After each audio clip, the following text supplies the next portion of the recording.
Practice maximum perfect. আমরা এর আগের ভিডিওতে দেখিয়েছিলাম আর্টিকেলসের ব্যবহার এবং খুঁটিনাটি বিষয় আমরা আপনাদেরকে বলেছিলাম।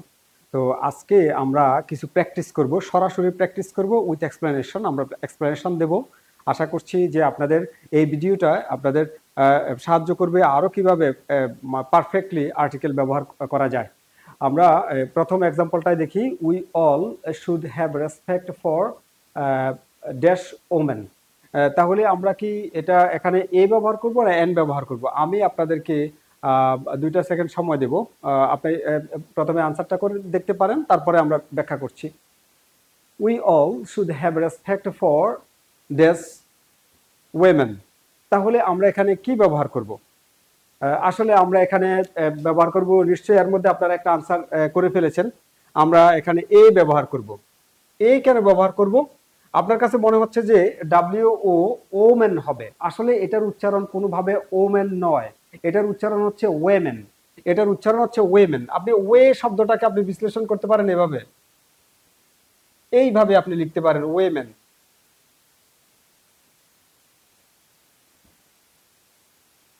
আপনি ওয়েমেন এটার উচ্চারণ ইংরেজরা যেভাবে করে হয়তো সেভাবে আমরা একেবারে perfectly we may not be able to pronounciate just like the English people and এটা যদি আপনি উচ্চারণ করেন তাহলে সেটা দেখবেন যে এটা হচ্ছে ওয়েমেন। তো ওয়েমেন এটা যেভাবে ওয়েটা লিখবেন আপনি সেভাবেই এটা ডাব্লিউ দিয়ে উচ্চারণ হবে, সুতরাং এখানে এ হবে। আমরা দ্বিতীয় এক্সাম্পলে আসি। In the jungle we saw the full moon. জঙ্গলে আমরা আমাদের হয়তো জঙ্গলে আমরা আটকা পড়েছিলাম, তো জঙ্গলে আমরা ফুল মুনটা দেখলাম।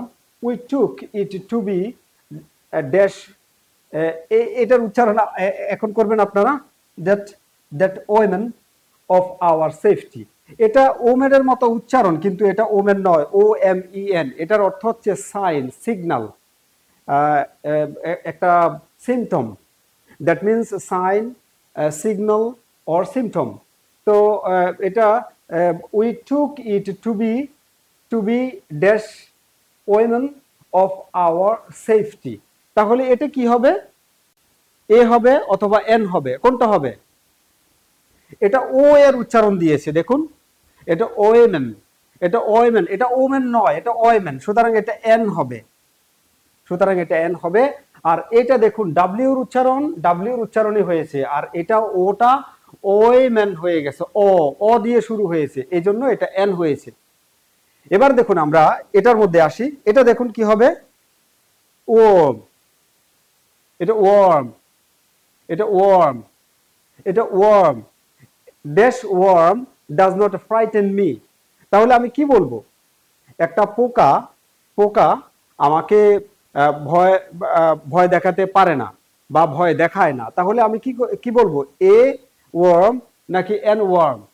দেখুন এটা ওয়ার্ম, এটা ওর্ম নয়, এটা ওয়ার্ম, এটা ওয়ার্ম। তো উচ্চারণটা এখানে আপনি যেভাবেই নেন, এটা ডাব্লিউ এ আর এন এটার মতো হয়ে ডাব্লিউ দিয়েই আসে ওয়ার্ম। আপনি এই ও যত আসে ডাব্লিউ যত আসে, এটাকে যদি ডাব্লিউ তে রূপান্তর করা যায় তাহলে ধরে নেবেন যে এটা কনসোনেন্ট দিয়ে উচ্চারণটা হচ্ছে। সুতরাং আমরা এখানে নিশ্চিন্তে বলে দিতে পারি এটা a worm, a worm does not frighten me. আমাদের মূল সমস্যাটাই হবে যে আমরা এটাকে কনসোনেন্ট দিয়ে উচ্চারণটা শুরু হচ্ছে কিনা সেটা শনাক্ত করা, বা ভাওয়েল দিয়ে উচ্চারণটা শুরু হচ্ছে কিনা সেটা শনাক্ত করা। আমরা যদি এটাকে কনসোনেন্টে রূপান্তর করে দিতে পারি তাহলে দেখলাম যে এটা কনসোনেন্টে রূপান্তর হয়েছে, আমরা সহজে আর্টিকেলটা আমরা বসাতে পারবো। এরপরে দেখুন, ইট ইজ কোল্ড আউটসাইড, বাইরে অনেক ঠান্ডা। She took that warm jacket with her. এটা হচ্ছে ওয়ার্ম, এটা হচ্ছে ওয়ার্ম, এটাও ডাব্লিউ দিয়ে শুরু। তো সুতরাং আমরা এটাতেও এই বসাবো, সুতরাং আমরা এটাতেও ডাব্লিউ দিয়ে শুরু। Warm, warm jacket, warm jacket, এটাও ওয়ার্ম দিয়ে শুরু, ডাব্লিউ দিয়ে শুরু। আপনি এটাকে আবার ভিন্নভাবে লিখলে ডাব্লিউ দিয়ে লিখতে হবে। এরপরে একটা হচ্ছে 5 নম্বর, আই নিড .1 টাকা পেপার নোট। আমার একটা টাকা কাগজের নোট প্রয়োজন, তো আমি লিখলাম আই নিড .1 টাকা পেপার নোট, 1 টাকা পেপার নোট। তো আমি এখানে 1 টাকা পেপার নোট, এ 1 টাকা নাকি এন 1 টাকা পেপার নোট লিখবো, কোনটা লিখবো? আপনারা সিদ্ধান্ত নেন কোনটা হবে, এ অথবা এন। আমরা এর আগে আমাদের ভিডিওতে আমরা বিস্তারিত বলেছিলাম এটা এই 1 টাকা পেপার নোট হবে। কেন এই ওটা আসলে এখানে ওর উচ্চারণ দেয়নি, এটা ডাব্লিউ এর উচ্চারণ দিয়েছে। দেখুন WAN 1, এই ওটা আসলে এই ও এর উচ্চারণ দেয়নি, এটা ডাব্লিউ এর উচ্চারণ দিয়েছে। ওই আমরা যত দেখালাম ডাব্লিউ এর উচ্চারণ দেয়, যতগুলি দেখালাম ডাব্লিউ এর উচ্চারণ দেয়, তত জায়গায় কিন্তু আমরা এ বসিয়েছি, তত জায়গায় কিন্তু আমরা এ বসিয়েছি, কিন্তু এই ওটা ডাব্লিউ এর উচ্চারণ দেয় নাই, এটা ওইমেন হয়ে গেছে। ওইমেন অ দিয়ে শুরু হয়েছে, ওইমেন ওইমেন হয়েছে, এটা ওমেন নয়, এটা ওইমেন, এই জন্য এটা এন বসিয়েছি। এরপরে দেখুন আই নিড এ 1 টাকা পেপার নোট। এরপরে হচ্ছে we work for dot online institute. এটা কি এ অনলাইন ইনস্টিটিউট হবে নাকি এন অনলাইন ইনস্টিটিউট হবে? আমরা এবারে দেখব ওটা আসলে এখানে কি হবে, অ অ দিয়ে শুরু হয়েছে, এটাকে কোনোভাবেই আপনি ডাব্লিউ বা অন্য কিছুতে রূপান্তর করতে পারবেন না, সম্ভব নয়। সুতরাং এখানে অবশ্যই আপনি এন বসাবেন। এরপরে দেখুন হি acted like dot wise man. Wise এটা ডাব্লিউ এর উচ্চারণের বাইরে অন্য কোনো কিছুতে যাবে না, এটা এটা ওর অন্য কিছুর মধ্যে যাবে না, এটা অ উচ্চারণ হয়নি, এটা অ এরকম কোনো উচ্চারণ দিয়ে এটা স্টার্ট হয়নি, এটা ওয়াইজ, এটা ডাব্লিউ দিয়ে উচ্চারণ হয়েছে, সুতরাং এটা এ বসবে নিশ্চিন্তে। এরপরে দেখুন আপনি এখানে হুট করে কোনো সিদ্ধান্ত নেবেন না, এটা আপনি বুঝে শুনে একটু সিদ্ধান্ত দিবেন। এখানে কি এন ইঞ্জিনিয়ার হবে নাকি এই ইঞ্জিনিয়ার হবে? দেখুন dash engineer hmm I appointed was skill, এটা কি এ ইঞ্জিনিয়ার হবে নাকি এন ইঞ্জিনিয়ার হবে, কোনটা হবে? 2 সেকেন্ড সময় দিচ্ছি। আসলে এখানে এ এবং এন কোনোটাই হবে না, এটা একটা আমরা আপনাদের জন্য একটা ধাঁধার মতো রেখে দিয়েছি, এখানে দা হবে। The engineer hmm I appointed was skilled, কেন হবে, কেন দা হবে? এখানে এই দা ইঞ্জিনিয়ার শব্দ দ্বারা এ, আপনি যদি এই এন ইঞ্জিনিয়ার বলেন, এর কারণে কিন্তু এন হতো, এন ইঞ্জিনিয়ার বলেন তাহলে যেটা হবে যে যে কোনো একজন ইঞ্জিনিয়ারকে মিন করবে। আসলে আমি যে কোনো একজন ইঞ্জিনিয়ারকে মিন করিনি, পরবর্তীতে হুম আই অ্যাপয়েন্টেড, যাকে আমি নিয়োগ দিয়েছিলাম ঠিক তার কথাটাই বলছি, সেই ইঞ্জিনিয়ারের কথা বলছি। তাহলে আমি যদি এখানে এই ব্যবহার করি, তাহলে এন ব্যবহার করি, আমি যদি এখানে এন ব্যবহার করি তাহলে মূল বাক্যটা দাঁড়াতো এন ইঞ্জিনিয়ার ওয়াজ স্কিলড। তো এন ইঞ্জিনিয়ার তো অনির্দিষ্ট হয়ে গেল, এন ইঞ্জিনিয়ার অনির্দিষ্ট হয়ে গেল। মূল বাক্যটা হচ্ছে, এটাতে দুইটা ক্লজ আছে, তো আমি প্রিন্সিপাল ক্লজটা আপনাদেরকে খুঁজে দেখাচ্ছি। তো আমি যদি এখানে এন লিখতাম, আমি যদি এখানে এন লিখি তাহলে হবে এন ইঞ্জিনিয়ার ওয়াজ স্কিলড, একজন ইঞ্জিনিয়ার স্কিল, তাহলে একজন ইঞ্জিনিয়ার দুনিয়ার যে কোনো একজন ইঞ্জিনিয়ারকে মিন করছে, কিন্তু বাক্যে বলছে যে হুম আই অ্যাপয়েন্টেড, আমি যাকে অ্যাপয়েন্টেড করেছিলাম। সুতরাং এটা দুনিয়ার যে কোনো একজন ইঞ্জিনিয়ার নয়, যাকে আমি অ্যাপয়েন্ট করেছি তিনি, অর্থাৎ এই জিনিসটা দ্বারা এই যে অ্যাডজেক্টিভ ক্লজ, এই যে ক্লজটা, এটা দ্বারা, এটা অ্যাডজেক্টিভ ক্লজ, এটা দ্বারা এই ইঞ্জিনিয়ারকে শনাক্ত করে ফেলেছে, আমি কোন ইঞ্জিনিয়ারকে আমি কোন ইঞ্জিনিয়ার স্কিল সেটা আমি বলে ফেলেছি। তো এখানে হবে দা। এবার আমরা এটা নিশ্চিন্তে আমরা দা ব্যবহার করলাম, বুঝলাম যে এটা দুনিয়ার অন্য যে কোনো ইঞ্জিনিয়ারকে মিন করেনি, এটা হচ্ছে আমি যেই ইঞ্জিনিয়ারকে অ্যাপয়েন্ট করেছি সেই ইঞ্জিনিয়ার স্কিল, সেটা বোঝানো হচ্ছে। একটা বিষয় দেখুন যে ই আসলেই যে আমরা প্রথমেই চিন্তা করব এই ব্যবহার করা হবে নাকি এন ব্যবহার করা হবে, ঠিক সেটা থেকে বের করে আনার জন্যই, নির্দিষ্টকরণ কিভাবে হবে, অনির্দিষ্টকরণ কিভাবে হবে, সেটা থেকে বের করে আনার জন্যই আসলে এই এক্সাম্পলটা সেট করেছি। এরপরের বাক্যে বিষয়টা কিন্তু আরো একটু ক্লিয়ার হয়ে যাবে। হি is serving as dash engineer, তাহলে এখানে সরাসরি এখানে আমি বলবো যে হি is serving as an engineer. এর কারণে ইঞ্জিনিয়ার ই এর বাইরে কোনো উচ্চারণ হয়নি, সুতরাং আমি সরাসরি ব্যবহার করব he is serving as an engineer. দেখুন এই এক্সাম্পলটা দেখুন, my father went to mosque, এখানে went to a mosque, went to the mosque, went to, এখানে কোনো আর্টিকেল আমরা ব্যবহার করব কিনা, আসলে এখানে আপনি আর্টিকেল ব্যবহার করবেন কিনা। দেখুন এখানে মস্ক আছে, আপনি কি বলেন যে আমার বাবা একটা মসজিদে গেছে, আমার বাবা মসজিদটাতে গেছে, এরকম কোনো কথাই আমরা বলি না। এই জন্যই আসলে এরকম প্রেয়ার হাউসগুলোতে যদি কোনো প্রেয়ারের উদ্দেশ্যে যায়, যদি পারপাস সার্ভ করে, এর আগেরটাই বলেছি ফর প্রেয়ার,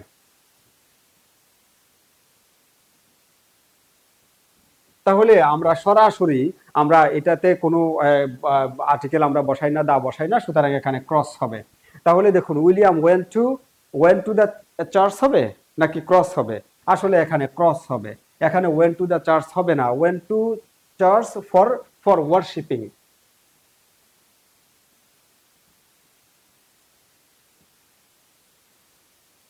ফর ওয়ার্শিপ। এরপরে দেখুন she declared to be dash, she was declared তাকে ডিক্লেয়ার করা হলো, হয়েছিল টু বি ড্যাশ এর টু দ্য রয়্যাল ফ্যামিলি। এখন এটার অর্থ কি? এটার অর্থ হচ্ছে উত্তরাধিকার। তাকে উত্তরাধিকারী ঘোষণা করা হয়েছিল রয়্যাল ফ্যামিলির। তো তাহলে এখানে আমরা কি বসাবো? এ বসাবো নাকি এন বসাবো? একজন উত্তরাধিকারী হিসেবে ডিক্লেয়ার করা হয়েছিল। এটার উচ্চারণ এখানে লিখতে যদিও এস দিয়ে শুরু, কিন্তু আসলে এটার উচ্চারণ হচ্ছে এর। এটা দীর্ঘ হয়ে যাচ্ছে এর, এর। তাহলে এর কারণে হচ্ছে এন হয়ে যাবে। আমরা সরাসরি দেখলাম যে কনসোনেন্ট দিয়ে লিখেছে, তারপরেও আমরা এন বসিয়েছি শুধু উচ্চারণটার কারণে। উচ্চারণটা আমাদেরকে তখন বুঝে নিতে হবে, আসলে জানতে হবে উচ্চারণটা, সঠিক উচ্চারণটা কি। they went to dot airport at 7:30 p.m. তাহলে কি হবে? they went to dash airport, এটা কি they went to the airport হবে নাকি they went to airport হবে? কোনটা হবে? আসলে 7:30 যখন বুঝাচ্ছে, আমরা ধরেই নিচ্ছি যে সে ফ্লাই করার জন্য, he went to airport to fly to go abroad। এই জন্য আমরা এখানে ক্রস দিব, যেহেতু উদ্দেশ্য পারপাস সার্ভ করতেছে, এই জন্য কোনো আর্টিকেল আমরা এখানে বসাবো না। We meet him at dash airport. তাহলে এখানে বোঝা যাচ্ছে যে আমি তার সাথে দেখা করেছিলাম, এই বাক্যে আমার এখানে এয়ারপোর্টের যে অন্য কোনো যে রিয়াল পারপাস, সেই পারপাসটা এখানে সার্ভ করছে না, সুতরাং আমরা এখানে দা দেব। We meet him at the airport. We met him at the airport. Dash university teachers association granted his application. তো এইখানে আমরা ইউনিভার্সিটি ইউ আছে, তো এই জন্য আমরা কি এটা কি এ বসাবো নাকি এন বসাবো?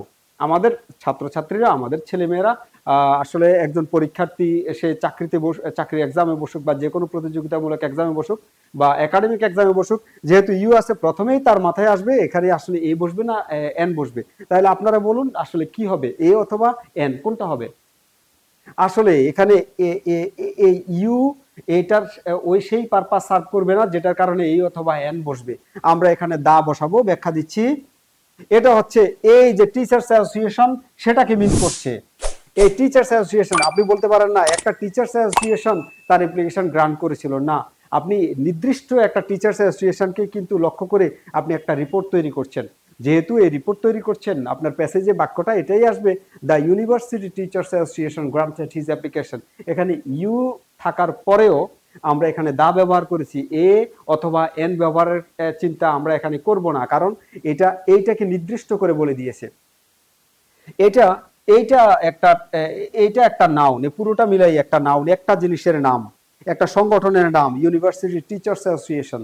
তো এই নামটা এটা নির্দিষ্ট, এটা অন্য কোনো কিছু না, যে কোনো একটা নয়, বরং নির্দিষ্ট একটা তার অ্যাপ্লিকেশনটা গ্রান্ট করেছে, সুতরাং এখানে দা বসাবো আমরা সরাসরি।